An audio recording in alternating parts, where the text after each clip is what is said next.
increase because that's what they thought he was going to become. He ended up working in a law office in Montreal or in Quebec, and so he actually got a little bit familiar with the law, and so finally he came back in around 1868, 1869-ish, just after Confederation. What was the year of Confederation? I'm gonna give everyone the time to think about an answer. You're right, it's 1867. It was the year of Confederation. Keep that in mind. These dates are important a little bit. And as you grow older, they will make more sense. So after Confederation and Canada became sort of more than just a bunch of different colonies and adopted a federal government, the government of Canada wanted to expand across the country, to actually expand the country all the way to the west coast, to the colony in what is now British Columbia. So in order to do that, they needed to have a claim over that land. So what they did is they made a deal with the Hudson's Bay Company, which had a royal charter that was declared back in the late 17th century by King Charles II to his cousin Rupert, that gave the Hudson's Bay Company all kinds of rights over the waters that flow into the Hudson's Bay for the fur trade mainly at first, but this actually kind of grew into its own government of its own. And so what happened is the Canadian government made a deal with the Hudson's Bay Company to buy Rupert's land. But the problem with this is that many people didn't view the Hudson's Bay Company as being sort of the owner of that land. And so including the Métis and other people, what was actually happening is the Canadian government was basically going to take their land away in a certain way. So when Riel came back in that time at around 1869, he helped the Métis to organize and create sort of a document and to petition the Canadian government to recognize them and recognize their rights. And of course, this was a very unpopular thing for Sir John A. Macdonald to try and do, because in Ontario there was, well, let's be real here. Canada we're a very kind and polite society now, but at that period in time we were pretty racist, like Indigenous people were seen as inferior, and that included the Métis as well. So I want to draw a little parallel to what's going on in the world today and the Red River Uprising, because what we're seeing in the United States right now is the exercise of democracy, the will of the people, and the election of a particular leader. There's enough support, there's enough racism and hatred to elect a certain individual to the presidency, and what we're seeing that we're seeing certain groups of people being targeted and treated like lesser people, and this is not a new phenomenon. This is almost exactly what was going on in 1868 and in 1869 when the Métis were petitioning for their rights. In order to be elected by sort of the democratic will of the people, that citizenship was limited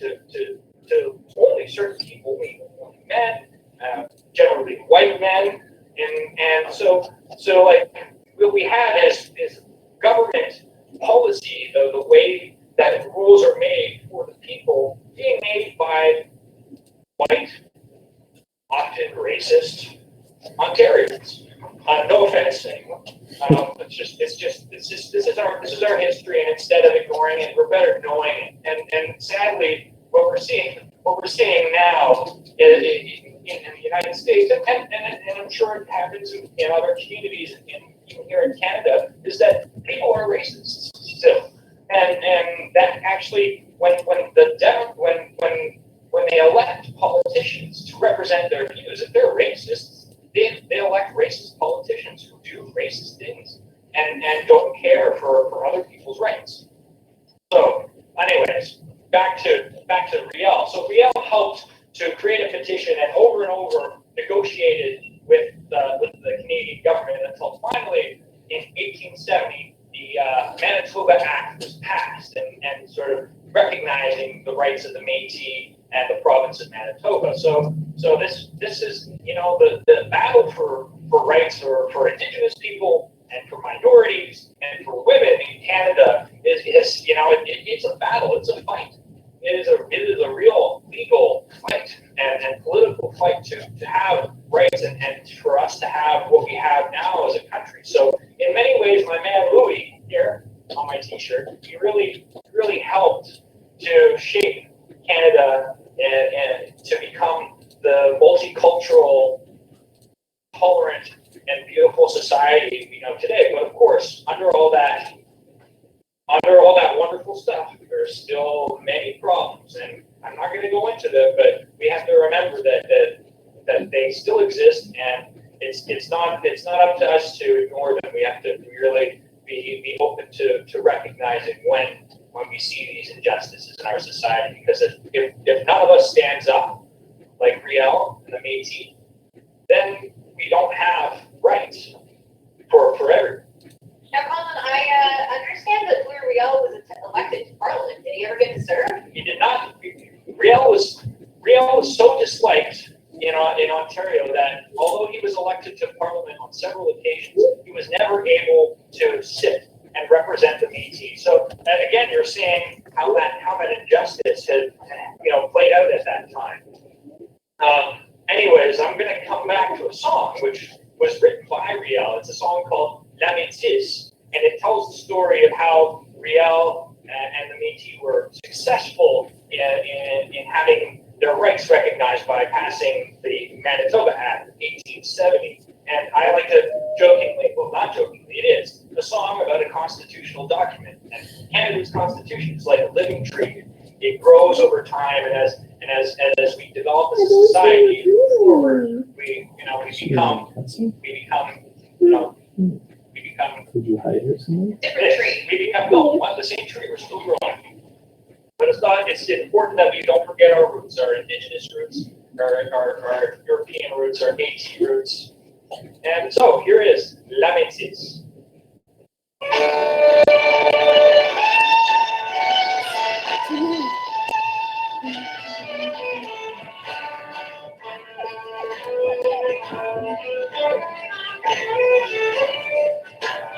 Je sais m'exister, je suis orgueilleux d'avoir dire à cette nation. Je sais que Dieu ça m'est généreux, mais chaque peuple a le cœur. Les petits sont un petit peu encore, et vous pouvez déjà voir leur dessin. Les pays comme ils sont des hommes noirs, ils ont déjà pris devant le sein.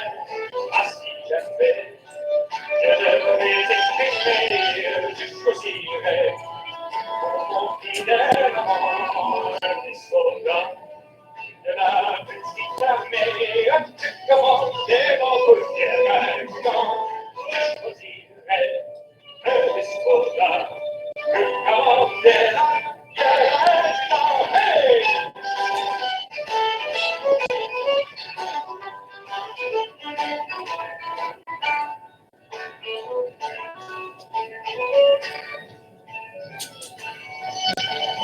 Et je parle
Oh yeah. Okay. So we're gonna sing a real classic Canadian folk song, and it's a song that was written by the Québécois, by the original Canadians, and it's a song about being exiled from Canada.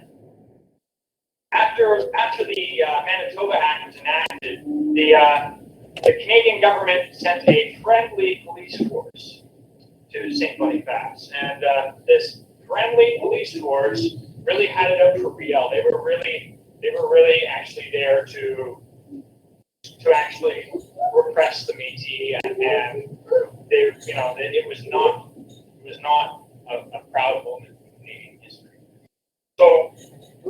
So Riel had to flee from St. Boniface, and this song, although it's from Quebec, would have been a song with which Riel was familiar.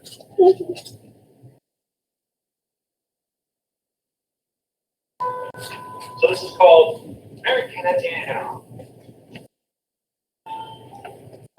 I'm gonna be me. I don't want to get a consequence. I don't want to get a consequence.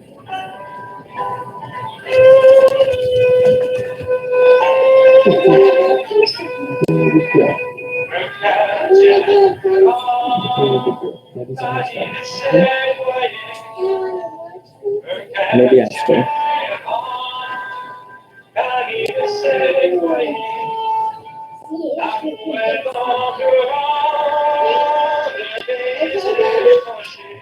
Can you get something else?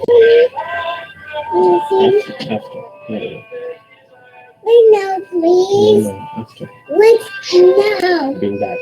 I want to get a gun. Where are you going? Yes, I do. I want to be bad. I want to be bad, then. I want to be bad. I want to be bad boy. I want to be a bad boy, then.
qui s'enlèvera cependant. On regardera qui s'enlèvera cependant.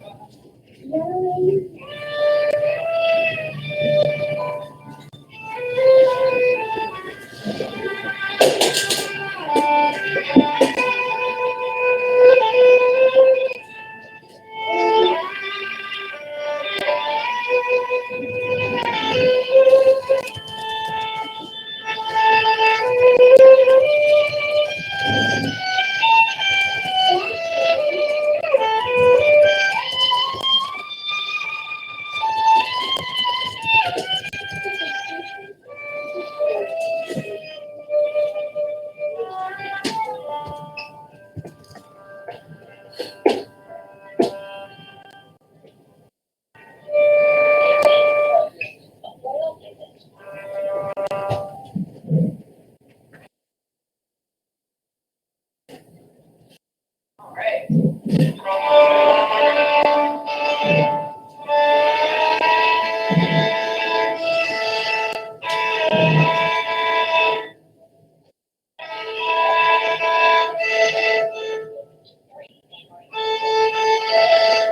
So part of why we celebrate with Riel Day is because if we don't remember our stories and our histories, we are almost certainly doomed to repeat it.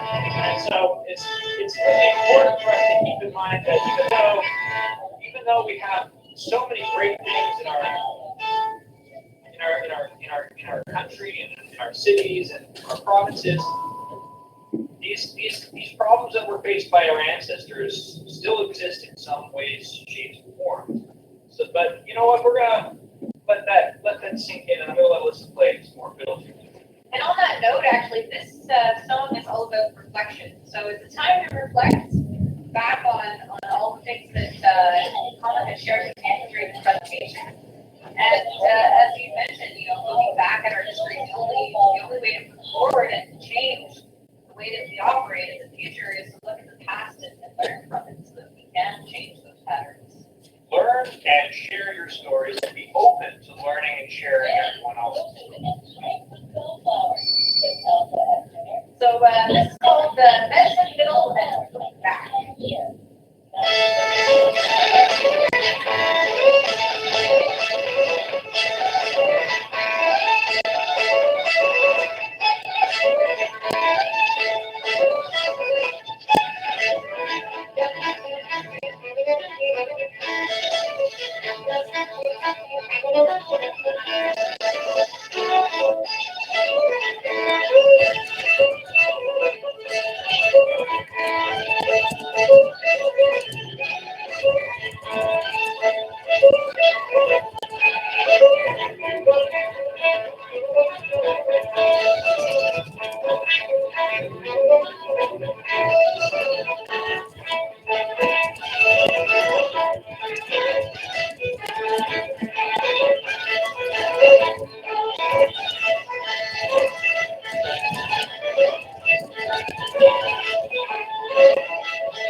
Yeah,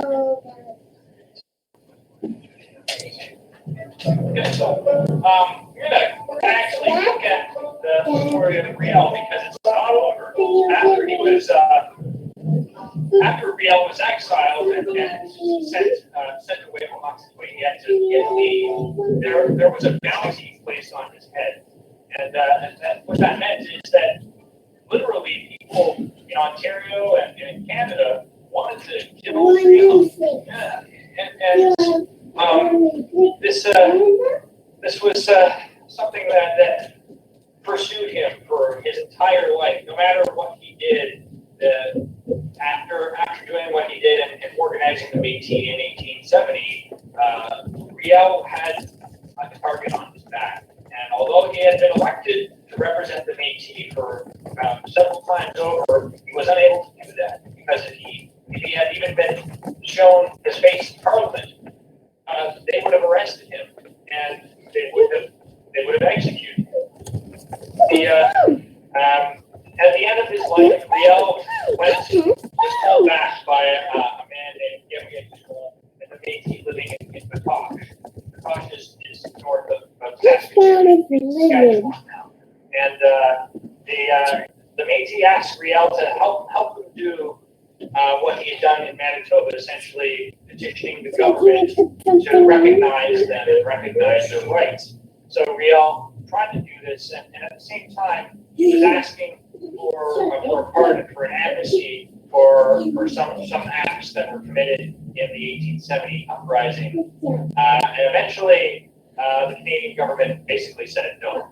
They sent that they were very underhanded. They were not honest in their dealings with the Métis because they kept on putting off and promising an amnesty with that. An amnesty meaning like a pardon of forgiveness from the government for the actions of Riel. And instead, they sent an army. And so the army came through. And there's another parallel story in this is that Sir John A. saw the Métis uprising in Saskatchewan in the Northwest Territories as a political opportunity to get the Canadian people, the democracy, in order to support him politically and keep him in office, in support of his idea of building a railroad to connect Ontario,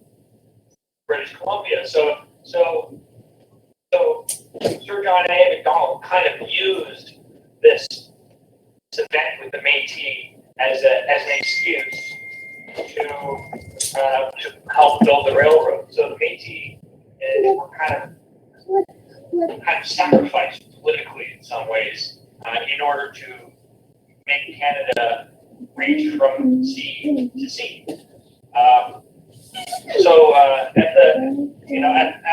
After the Battle of Batoche, where the Canadian army fought the Métis were defeated and surrendered, and Riel had an opportunity to escape. He could have gone with Gabriel Dumont back to the United States and likely would have been able to continue living there for the rest of his life. But instead, he surrendered, and he thought that by surrendering, he would be able to reason with the Canadian government and petition for the rights of the Métis. But what they did is they charged him with treason, and so that's basically capital offense. Capital offense meaning a crime that is to be put to death. At that time, it still had a death penalty in Canada. So Riel was tried by a judge who was handpicked by Sir John A. Macdonald and a jury of 6 white Protestant men to decide his fate. And they also chose to try Louis Riel in Regina because they knew that if they tried him in St. Boniface, what is now Winnipeg, that there would have been a public uproar and they probably would have, there would have been more political unrest for them at that point. So Riel was tried for treason and was found want you a baby one. and was condemned to death. And I so don't this next get a tune is a song I consequence. learned from listening to a I recording don't get of a a BT elder, consequence. yes, God, and I don't want to be mean. Chanson de Dieu. I don't want to be The story of mean, this Daddy. song lets you go is that Gail was sitting I Christmas don't, celebrating I his don't want to execution play when all of a with sudden he received a letter from anything. I don't want to play with having to wait anything, right back Daddy. to her. I don't want to play anything. Blood so that I he don't could have want to play with for his anything, and bring Daddy. to his mother. So here we have Chanson de Dieu.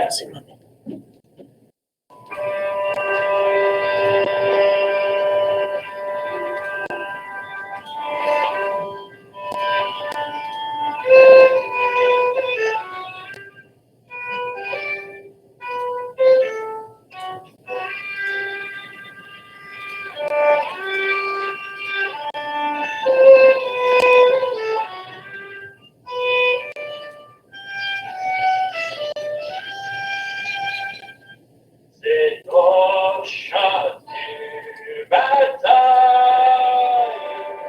j'ai fait crier sans effarouche qui passe, ça fait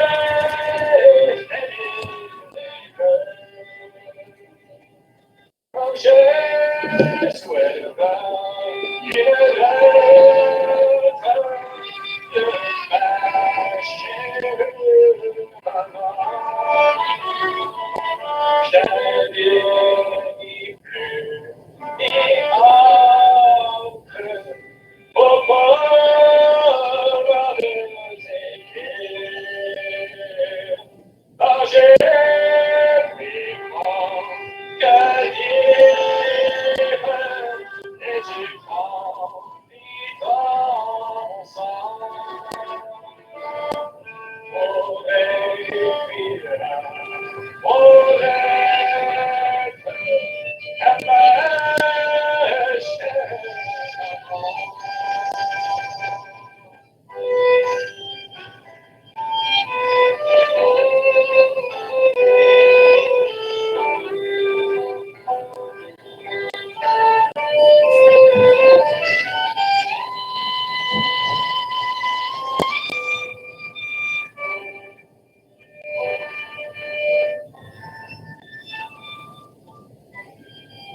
Quand elle soivera cette lettre, tous écrits sur mon sang, ses yeux remplis de larmes, son cœur s'arrêtera. It's shed as though la terre n'avait lancé son nom. Mais pourra me faire qui est origine.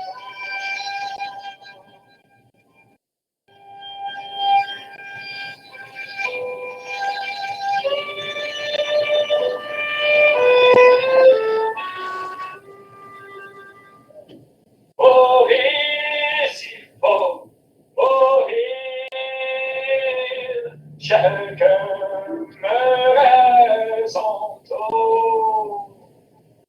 J'aime mieux mourir en brave, autre mourir un jour.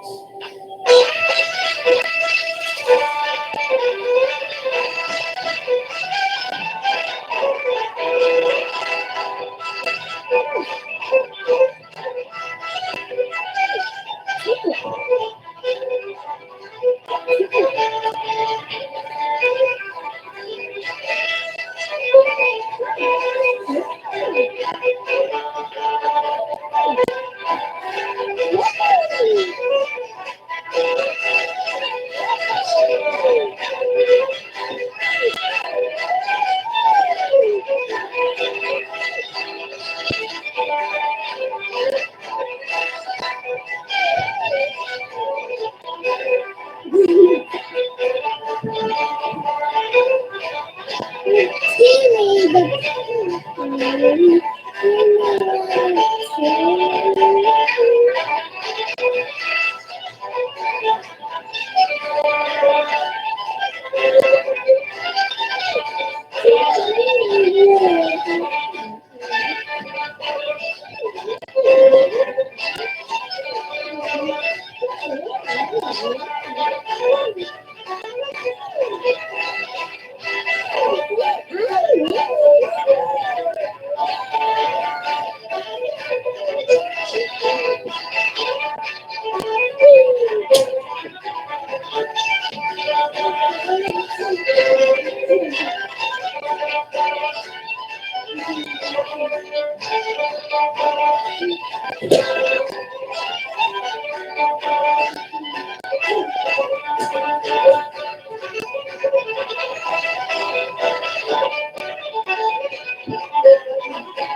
Yeah, thank you so much. Can I think, I'm not sure Can what you time do it is, because something I else don't for walk me? here, but, I'd like to know from you as the audience, how you're doing. How's everyone doing? If we have any questions, I feel like right now might be a good time. Actually, can we take a moment to do a big round of applause? Of course. All right, so Adrian, if you can unmute people, we'll do a big round of applause as that. But it's so hard learning, and I love learning through music. So, a big round of applause.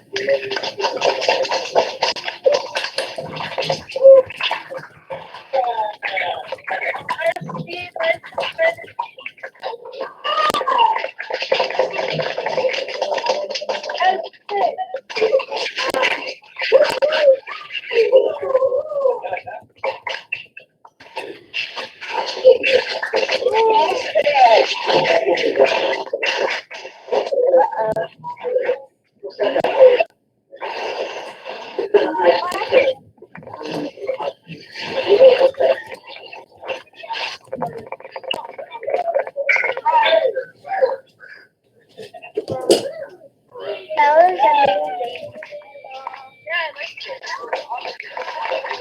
amazing.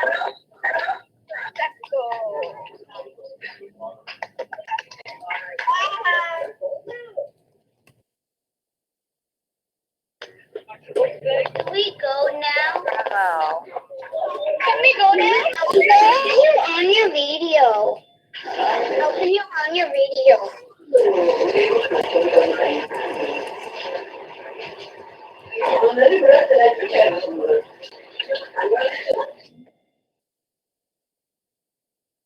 What was that, Daddy? What was that? What was that? What was that, Daddy? Okay, so thanks everyone. What was We can that? do this. If What you have any was that? questions, we'll What have was the that? administrators Put it in the chat. What was that? Tell me, Daddy. Tell me. Tell me, Daddy.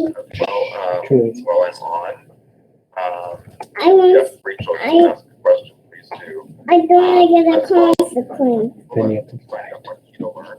We're going to be sending out an email with a survey. It's like 3 or 4 minutes. It's great, so we can send our guests some feedback and also for us. So if there's any questions, maybe put it in the chat. I want. Okay, so Alyssa, in comment, what makes Métis fiddling distinctive? Oh, good one for Alyssa. That's a good question. Well, so, Métis fiddling is very much, so if we're talking about fiddling in general, so, Métis fiddling can be, is tied with Indigenous fiddling because, the lines of Shipler, when it comes to identity, it has way more to do with fiddlers as opposed to the actual, people that play the music. So Indigenous fiddling, we can call, is part of Métis fiddling, they're kind of I want intertwined. something It just has to on, do please. with the person No, 2 performing the minutes. music, so 2 minutes. because I'm playing it and it's Métis fiddling, maybe a Cree fiddler would be playing it, we become Cree fiddling.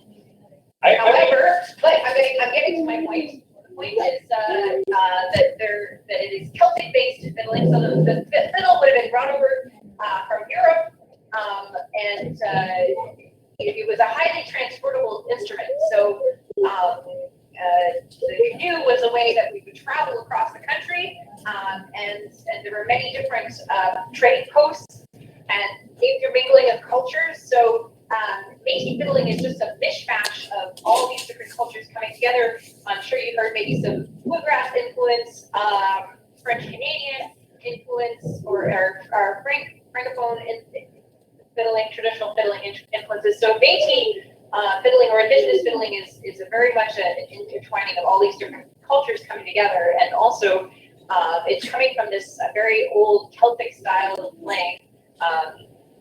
There's a lot of Scots from the Orkney Islands, for example, that came over, and the certain Cree communities adapted their fiddling style. For example, the fiddling style that I learned from Ojibwe elder Kenny Cool is also very much Scottish traditional music, and Métis fiddling is kind of a little bit like jazz music, because unlike the very straightforward fiddle music of the Celts or Cape Breton and Ottawa River Valley fiddle styles, it's much more improvisatory. So we'll have like our melody, but we might take, if you think of a melody as several different pieces of Lego, we might take one piece of Lego and then replicate that piece of Lego and change up maybe the pieces how they fit together. So I'm gonna add another thing. instead of adding, I'm gonna demonstrate how controversial this question really is, because you ask a person to define something that's part of their culture. That's something that you define for yourself. And one way I feel like there's two main streams of looking at this. There's sort of like the narrative or the historical aspects of it, then there's the musicological aspects of it. So Alyssa kind of referred to the distinctiveness of it being one of being adopted into the identity. So that's where, that's what I would call the narrative side of the music. Yeah, okay. And then the musicological distinctiveness of the music would be sort of where this music comes from, which, as Alyssa was talking about, Celtic traditions, particularly Scotland and Ireland, that were brought over and sort of became distinctive through the passing of that narrative. So there's a couple of sort of variations of questions of how long did it take you to perfect your music? When did you start learning to play music, and how did you become so good? Well, Colin and I were, our parents decided that I was going to have a violin at the age of 3. They were both university students, and through their parents' for they spent their university money on an instrument for their young child at the age of 3. And then Colin is Don't forget, my first instrument was the fiddle, and we both started in the Suzuki violin lessons, which is very structured. It's great from a pedagogical learning standpoint, and if you want to learn, these sort of classical based traditions are a great way to start, because they give you structure, they give you technique, they give you sort of skills that you can use and build on. And really, it's to me, it's about many different aspects. It's about dedication, so the time and the commitment to playing music.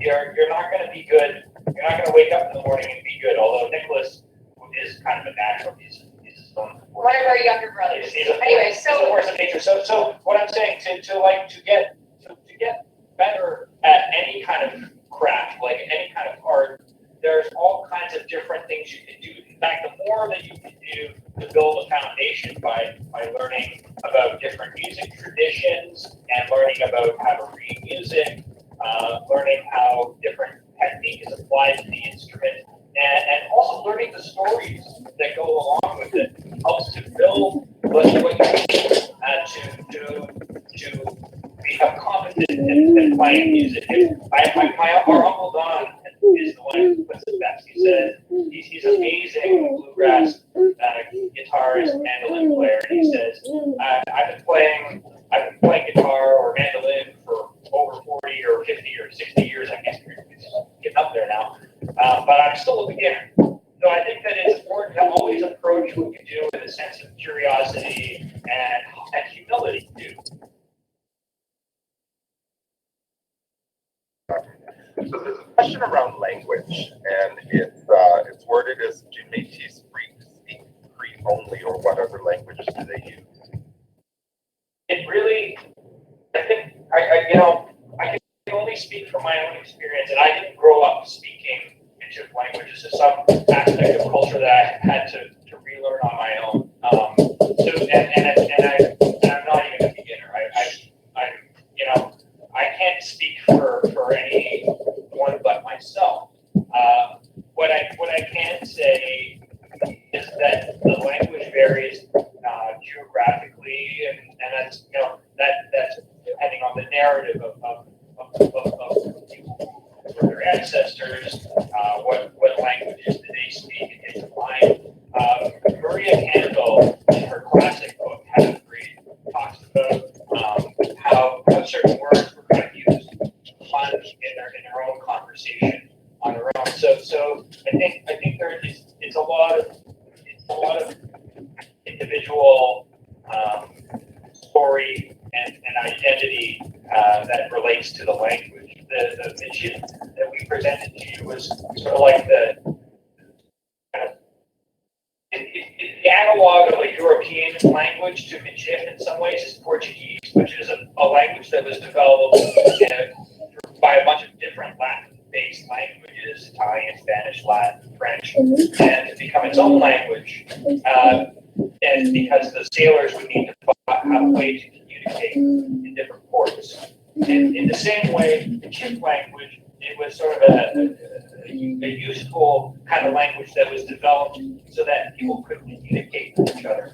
And I think this speaks to the living quality of language, that we seek with our language to communicate with each other. And in order to do so, we need to find a common meaning in the words that Can I want something to what, Daddy?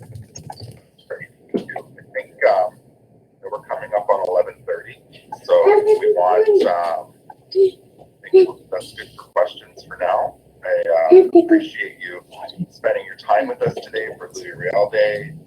I know there's a lot of Can I want students something to and watch teachers first, and Daddy? colleagues out there Please? who have learned, Can we have I? learned quite a bit from you. Thank you. I'm still learning. Don't forget that we're all still learning, and we're still figuring it out. Please? A living tree. We live in our society is structured by a living tree. By the way, I'm a law student. I go to U of T. Margaret Crowe, president of the MNO, graduated from U of T Law, and I found that learning journey has only enhanced all the things that I know, and because it's teaching me that I know even less than what I actually do. Actually, there's one more question maybe, because we celebrate Louis Riel here on the day of his execution, whereas in Manitoba it's celebrated on Louis Riel's birthday, or around, not his exact birthday, but around. Is there a reason? But I want it.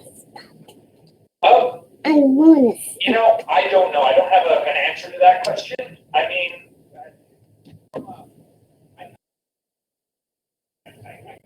Okay, everyone. They're still talking a little bit, but we can wrap it up. I know you've been sitting a while. So as long as you answer the exit ticket, the Google form, you can, as long as you have that open, you can go break for lunch. I know you probably want to stand up, walk around, stretch your legs. We'll see you. I'll put the next meeting at the usual time. 12:55 is for attendance before French class. So that'll be our next. And if you have more Métis questions then, or something you want to talk about, you can ask me there.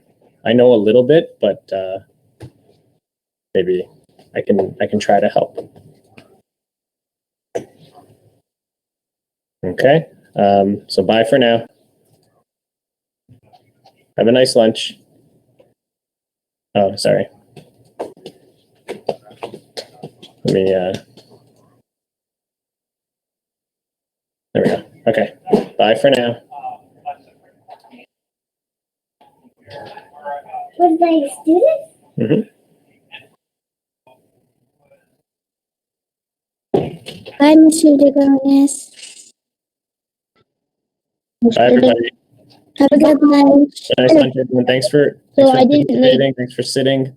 Thanks Mr. for answering DeGomez, the quiz. I don't know how to answer one of the questions. Which Mr. question? DeGomez. Who are the Métis people? And Yeah. because I was lagging a lot. Bye, Mr. DeGomez. So I guess who, like, how would you describe them? Like, what mix are they from?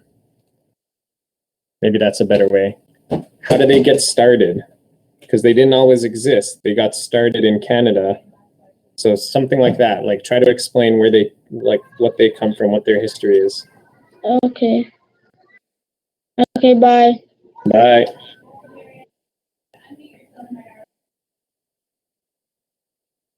Bye, everybody. Have a nice lunch. Bye. Thank you. Bye. See you at 12:55. Bye. Bye. And have a good lunch. Thank you too.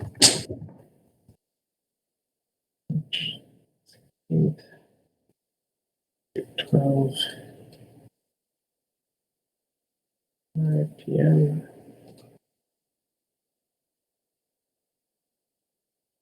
Minutes. Save. Okay.